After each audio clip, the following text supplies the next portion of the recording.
nombre del Padre, del Hijo y del Espíritu Santo. Amén. Amados hermanos, en nuestro Señor Jesucristo, en este domingo 24 después de Pentecostés, decimos la misa del quinto domingo después de Epifanía, pues como es sabido, cuando hay más de 24 domingos después de Pentecostés, se completan con los últimos que quepan de los domingos después de Epifanía. Y vemos en el Evangelio de hoy la parábola de la cizaña. El padre Castellani dice que ahí nos está mostrando de dónde viene el mal en la iglesia, del enemigo. Se traduce un enemigo mío, pero en latín dice enemigo del hombre. Entonces se está refiriendo directamente a Satanás. O sea que en la iglesia el mal tiene por origen a Satanás.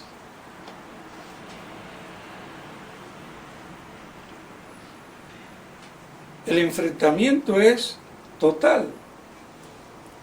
No es el mal en general, el mal del pecado, que también en el mundo lo hay, y que ya sabemos que el mal se posibilita con enemigo o sin enemigo, por la misma condición de la naturaleza humana, pues toda libertad, tanto humana como angélica, creada, es defectible en la consecución del fin. Y entonces esa defectibilidad, cuando se concretiza, es el mal. Entonces, no quiere decir que el mal sea el objeto de la libertad, sino la defección en conseguir el objeto de la libertad, que es muy distinto. Pero aquí vemos que en la iglesia el mal tiene un origen y es Satanás, y de ahí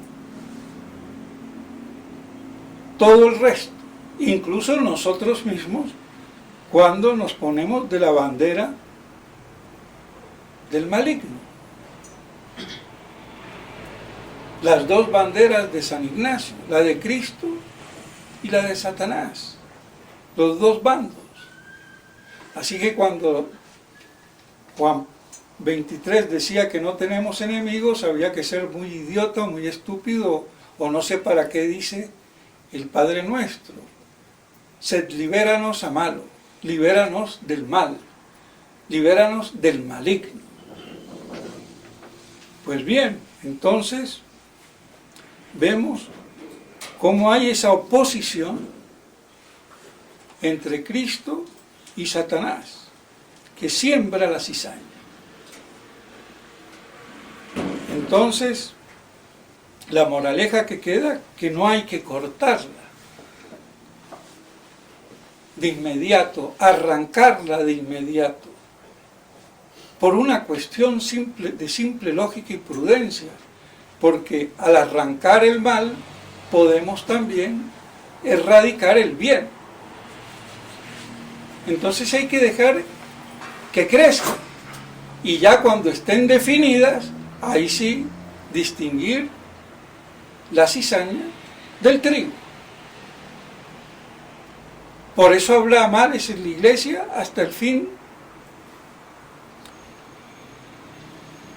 del mundo, o mejor dicho, hasta que se acabe este siglo malo, cuando venga la parusía, porque el fin del mundo como mundo creado y restaurado por nuestro Señor se acabará en la eternidad del seno paterno. Cuando entonces comience el periodo ya de la eternidad en la gloria divina, aunque sea o pueda ser en esta misma tierra. Pero ya no con la temporalidad y todo lo que ello lleva, sino en la eternidad, cuando Cristo entregue su reino, instaurado todo bajo sus pies, y en él lo entregue al Padre, del que procede todo, tanto lo divino, intratrinitario, y lo humano. Por eso es el principio primigenio y fuente de todo, fuente hasta de la misma divinidad y de la Trinidad, de la que procede el Hijo y el Espíritu Santo. También a través del Hijo, y por eso también procede el Espíritu Santo del Padre y del Hijo. Pues bien, entonces vemos cómo así esa oposición, esa guerra. Y no hay que olvidar que el mal es atizador del bien, de la virtud. Tiene un efecto acrisolador el mal. Prueba lo que es oro puro y lo que es paja, lo que es virtuoso y lo que no es virtuoso. Y así el mal también tiene una función de discernimiento, de clarificación, de quién es quién y qué somos en realidad, para qué lado pateamos.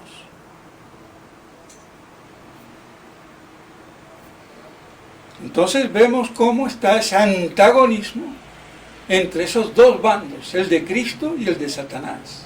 Entonces decir que no hay enemigos es la estupidez de uno más del número de estultos, que es infinito. Eso tenemos que tenerlo claro. Y los supósitos de Satanás, los secuaces, que se alienan detrás de su bandera. Entonces hay que saber de qué lado se está y cómo se está.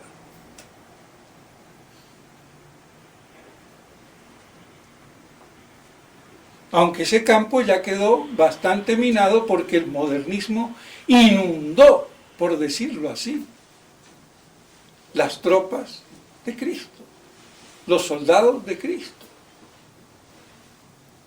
Pero aún así todo, pues bueno, resistir el mal haciendo el bien. Y como dice la epístola, sabiéndonos perdonar, máxime si nuestro Padre Celestial nos perdona, como pedimos en el Padre Nuestro.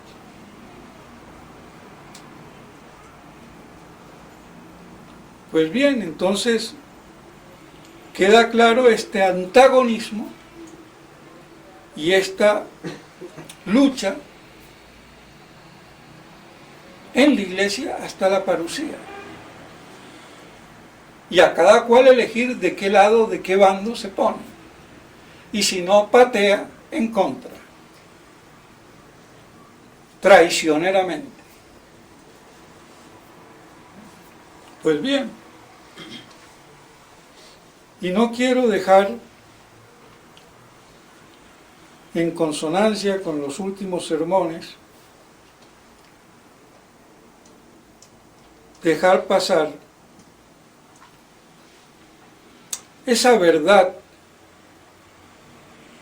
de la que hablan las Escrituras y que desgraciadamente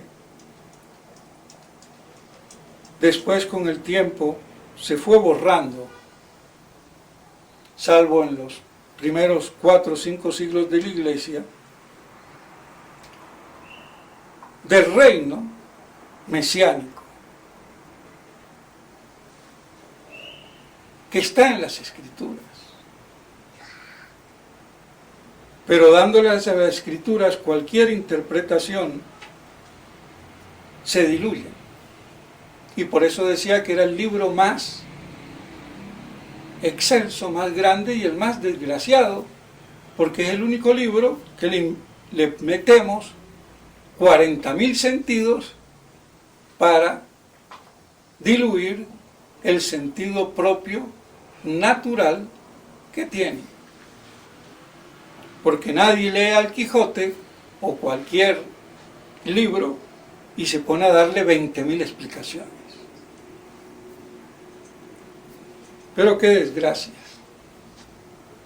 Y aquí hay mucho de racionalismo exegético que viene de muy antaño. Y así entonces veíamos cómo el Mesías, el vástago, la imagen, la flor de Jesé, el hijo de David, el hijo del hombre, rey, sacerdote y pimpollo de toda la creación. Y lo que decía San Luis, perdón, no San Luis, sino Luis Fray de León,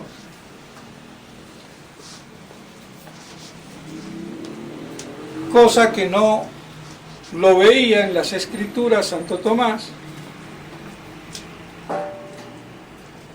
cómo estaban expresando las Escrituras, cuál había sido el motivo de la encarnación.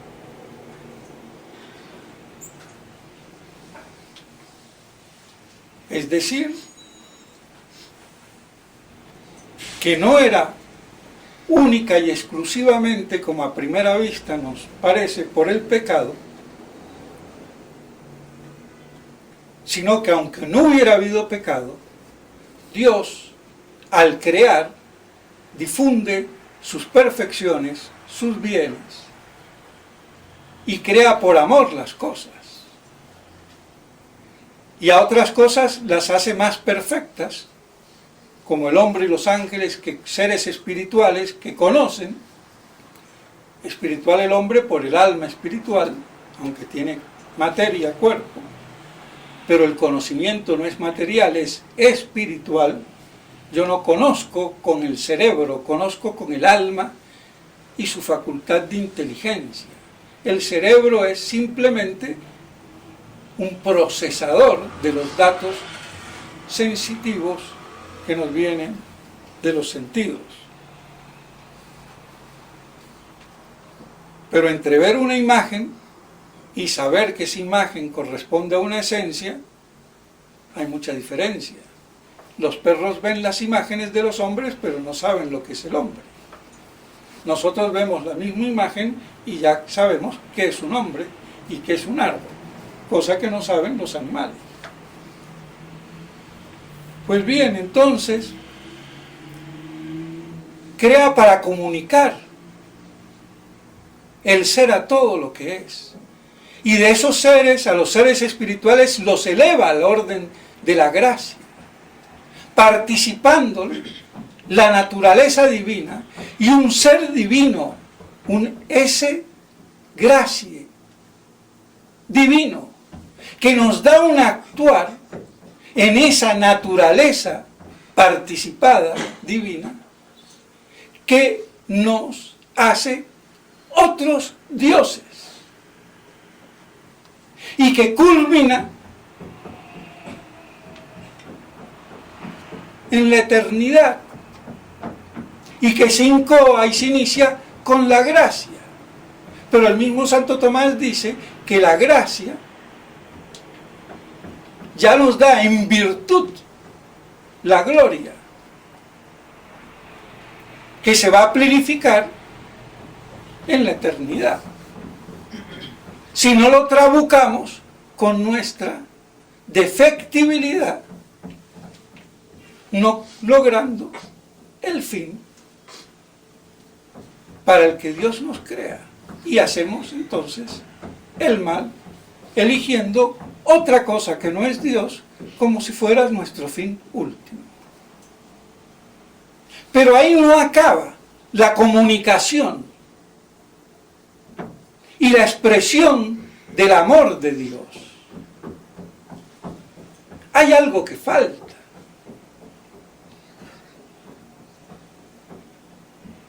Y es la máxima comunicación que Dios puede hacer ad extra, fuera de la naturaleza divina, fuera de la Santísima Trinidad. Cuando crea. Y es no solamente comunicar el ser y el ser espiritual con conocimiento de causa por libertad e inteligencia, sino comunicar el propio ser y subsistir de una o de todas las personas divinas a una criatura humana.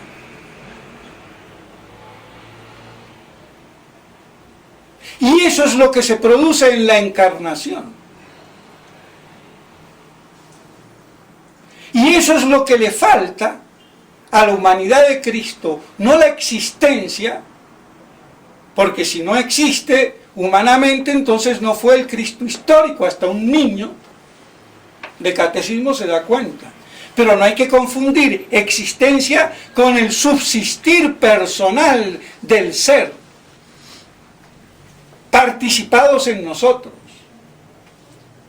Y en Cristo el propio ser de la persona divina.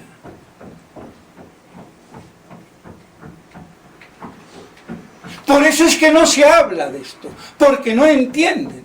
Hasta el mismo padre Castellani confunde y cita a Santo Tomás y tradujo los primeros 5 tomos del Club de Lectores de la Suma Teológica, pero no pegó, no atinó. Como no atinó tampoco el padre Ramírez, que se leyó 40 veces la Suma Teológica, pero no la entendió el pobrecito. ¿Qué vamos a hacer? Porque se sigue confundiendo existencia con ser, y el ser en el sentido de acto de ser, lo que nos hace subsistir y que da la personalidad. Porque ese subsistir como padre, como hijo o como expirado es lo que hace la Trinidad de personas. Porque está el subsistir absoluto, pero lo que hace la Trinidad es el subsistir relativo en cuanto al origen de la procedencia. Por eso es que no se habla de la Santísima Trinidad, porque no se tienen los elementos mínimos y fundamentales y profundos de la metafísica tomista, no de la mal llamada escuela tomista, que ya, como he dicho y repetiré 1001 vez, Cayetano Bañesiana, que sigue confundiendo el ser y la existencia. Y el padre Castellani mete la pata ahí, porque hay que decirlo, el padre Castellani fue un genio, pero no fue un gran metafísico. Mucho más metafísico fue el padre Membiel.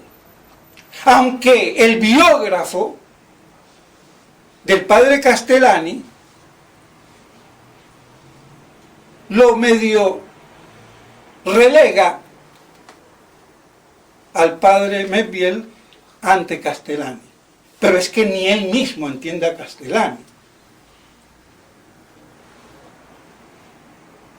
El padre Castellani fue un gran poeta, exégeta, el milenarismo.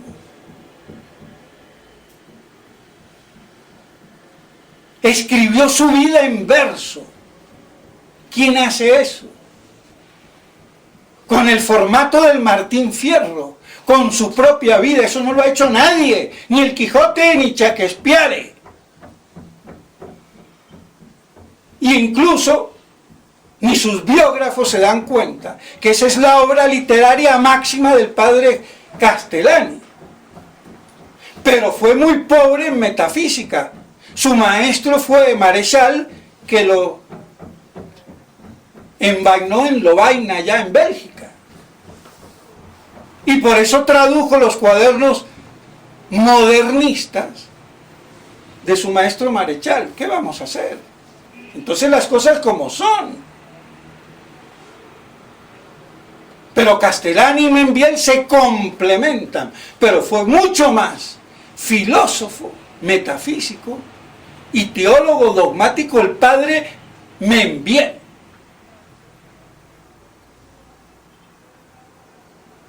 Sí, de claro, las cosas como son. Quizás no tenía el genio, pero eso poco importa. Lo que hay que tener es la sabiduría, el conocimiento, por las primeras y últimas causas fundamentales de la realidad.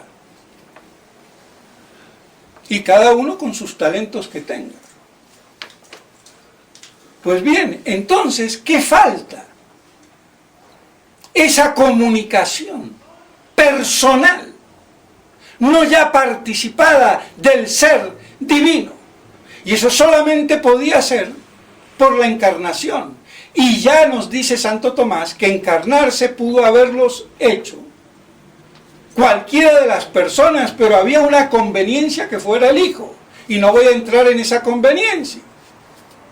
Pero por ser imagen, por ser la sabiduría, por ser la palabra de Dios, el verbo de Dios, crea por su verbo, por la palabra, entonces había eso y encima, pues bueno, para hacernos a nosotros también como hijos adoptivos y siendo Él el Hijo del Padre Eterno.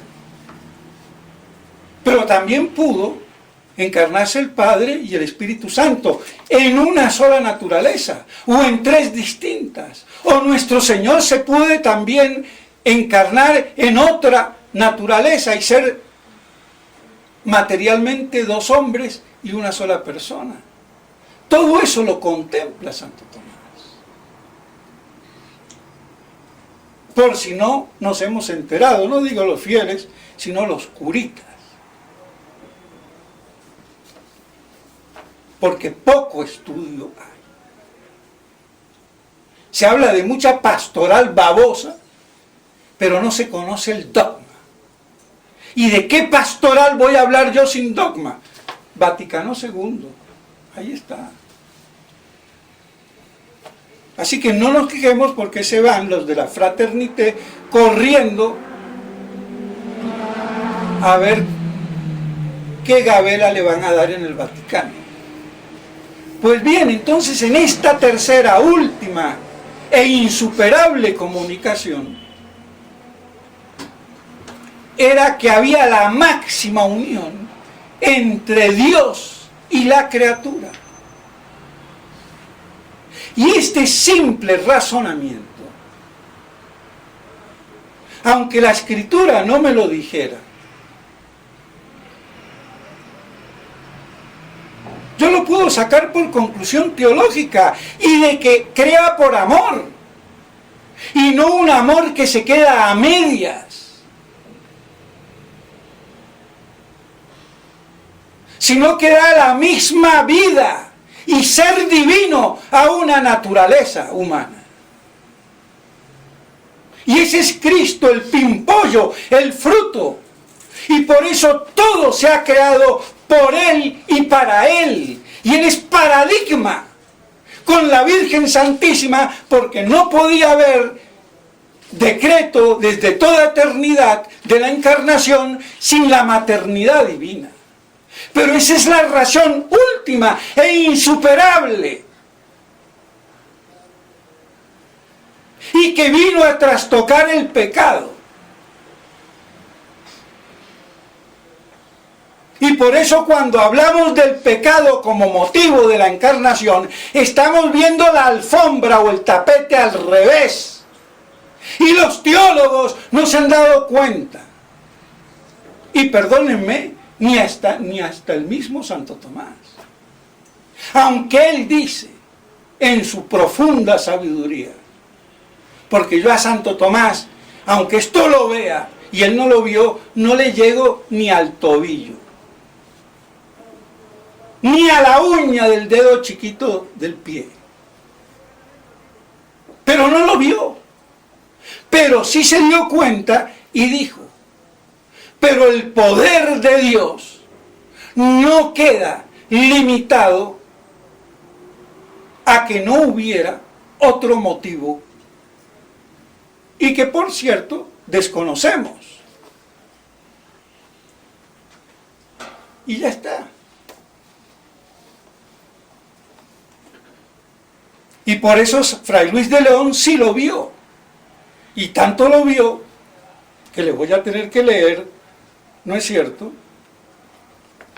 un pasaje, aunque me alargue un poquito, pero bueno, en el libro de los nombres de Cristo, cuando habla del primer nombre, que es Pimpollo. El fin por el que crió Dios todas las cosas fue solamente para comunicarse con ellas. A la naturaleza pertenecen los bienes con que se nace, a la gracia pertenecen aquellos que después de nacidos nos añade Dios. El bien de la unión personal es haber juntado Dios en Jesucristo, su persona, con nuestra naturaleza. Y la mayor, aquí estoy tomando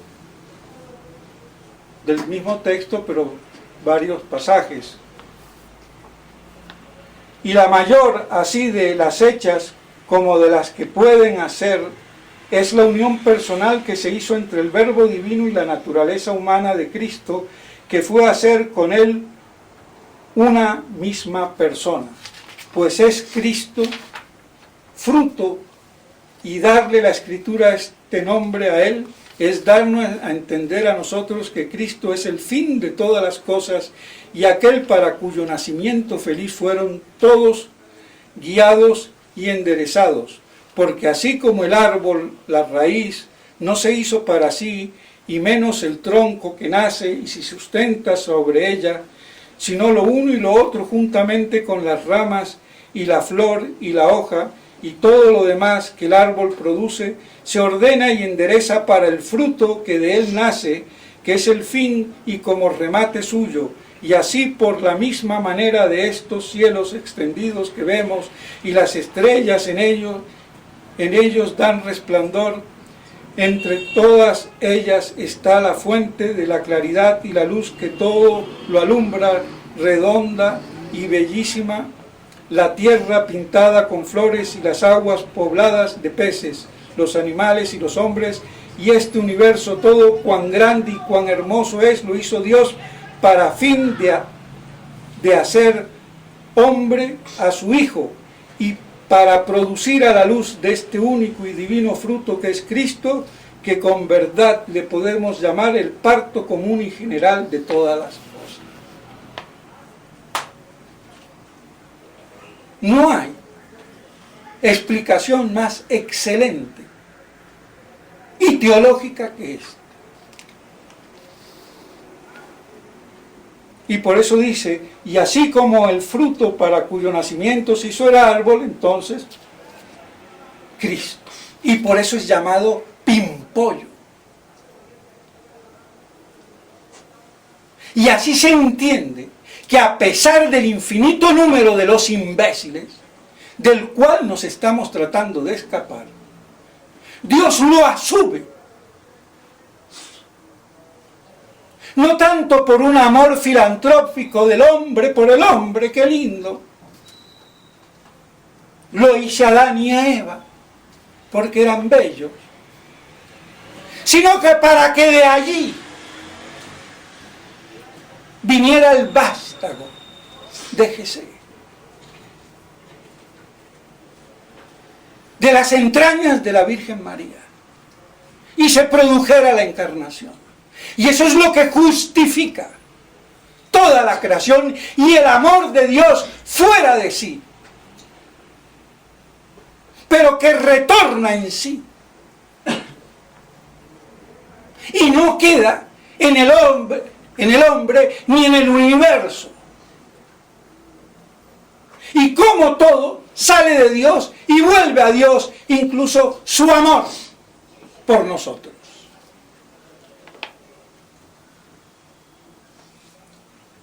Pero esto no es doctrina común, sino de unos privilegiados como Fray Luis de León.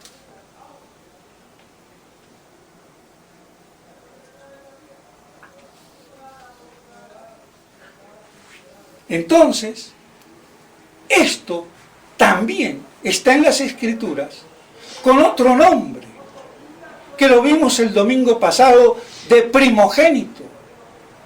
Cuando sabemos que Cristo es el unigénito del Padre. ¿Cuál primogénito? Primogénito soy yo de mis 7 hermanos. Y si fuera sido el único, sería también el unigénito. Entonces primogénito quiere decir que hay más hijos de Dios. Sí, por adopción de la gracia en Cristo, en la participación de la naturaleza divina.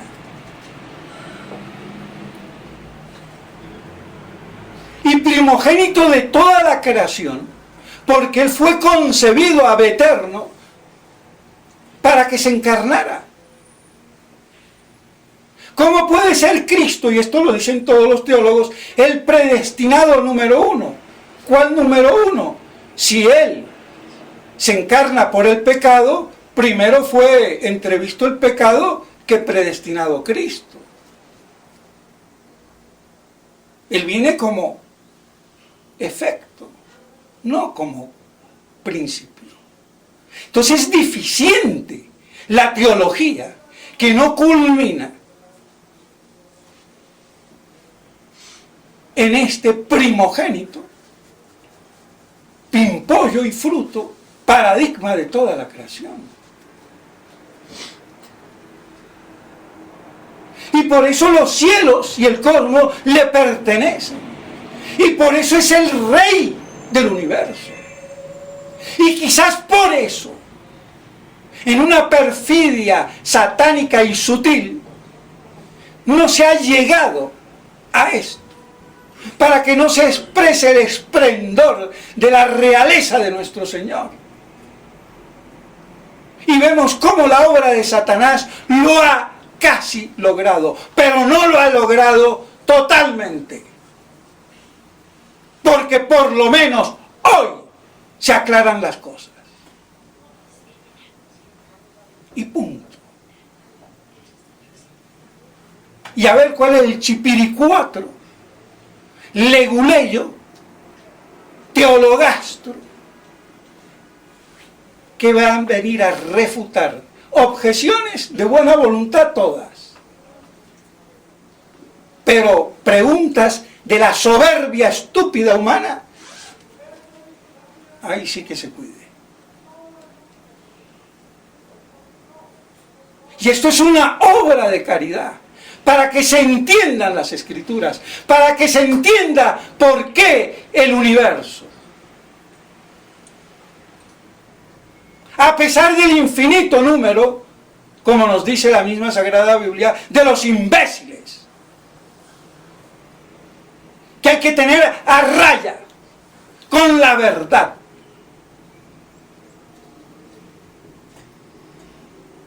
Entonces así cobra luz todas las Escrituras y hasta el Apocalipsis, que nos viene a mostrar lo que va a pasar cuando venga Cristo en su parusía a instaurar o recapitular todo en sí. Y cuando lo tenga todo en sí, un solo rebaño bajo un solo pastor, dominando sobre todas las naciones, no a lo Napoleón, pero sí en ese reino de paz de Dios, y que después de sofocada Gog y Magog, la revancha que le da a Satanás cuando lo suelta, para derrotarlo ya en la posesión de su reino, porque si lo hace en la posesía, no está en la posesión, viene andando. Entonces por eso se lo saca de taquito. Y esta exégesis es mía, pero es muy congruente y lógica. Me asiento, me apodero, subyugo y decapito. ¿Entendido? Y el que encuentre otra explicación, que la dé si puede. Darla con sabiduría, lógica, claridad y sencillez. Y entonces así entregue el reino al Padre. Y aunque sea en esta misma tierra esa eternidad, ya hecha por segunda vez, renovada, poco importa. Pero ya es en el seno del Padre eterno, que sigue reinando el Hijo, pero en el seno del Padre al cual le entrega como principio primigenio de lo divino y de lo humano.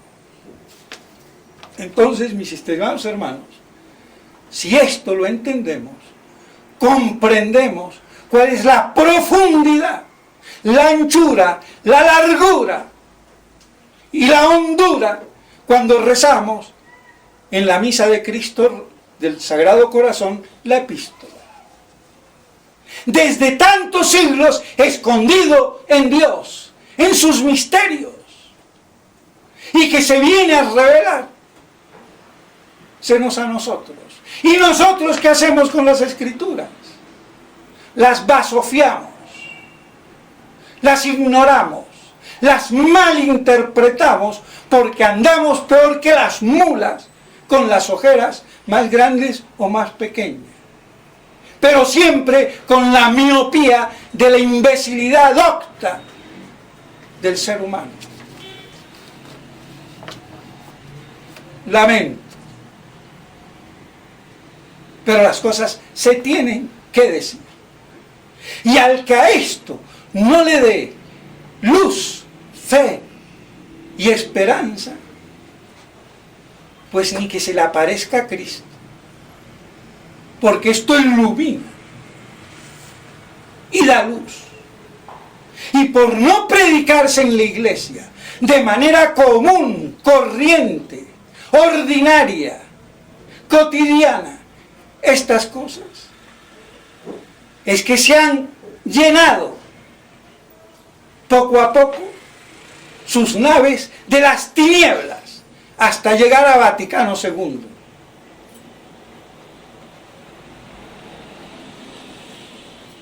Pero la iglesia, aunque reducida, tiene que seguir siendo luz del mundo. Y gran parte de la defección de la tradición es que estas verdades las niegan. Como ya dije, esos imbéciles curitas que se ponen a predicar contra el reino de Cristo y dicen por ahí como si fuera otra redención, pero bruto, mal parido o mal nacido. No es otra redención, es la misma redención consumada, perfeccionada, de hecho y de derecho. Y esa es la redención que todo el cosmos espera, junto con los hijos de Dios. Es que no saben un pito y se ponen a hablar así de imbéciles, y no doy el nombre, pero si me obligan, si salen a la palestra, van a quedar aplastados o se convierten.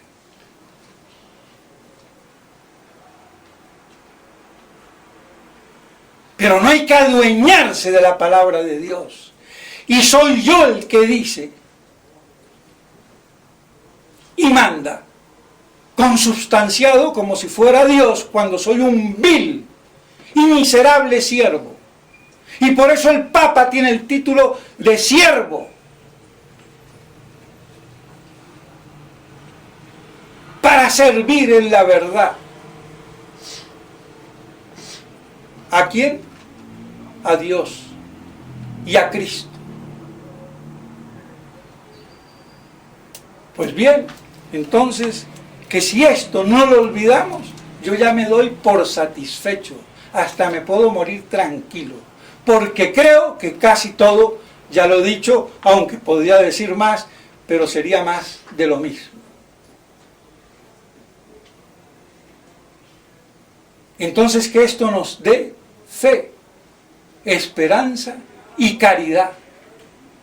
Y veamos todo este despliegue que queda inconcuso e ininteligible, que no se acaba de redondear. Pues bien, en la película de este mundo, de esta vida, de esta realidad, queda aquí, en su esencia, clarificada, aunque no en todos sus detalles. Y eso nos da un motivo de esperanza bienaventurada para esperar la parucía de Cristo Rey. Pues bien, que estas cosas nos ayuden y que las meditemos en nuestros corazones, como hacía la Santísima Virgen con las cosas de Dios. En nombre del Padre, del Hijo y del Espíritu Santo. Amén.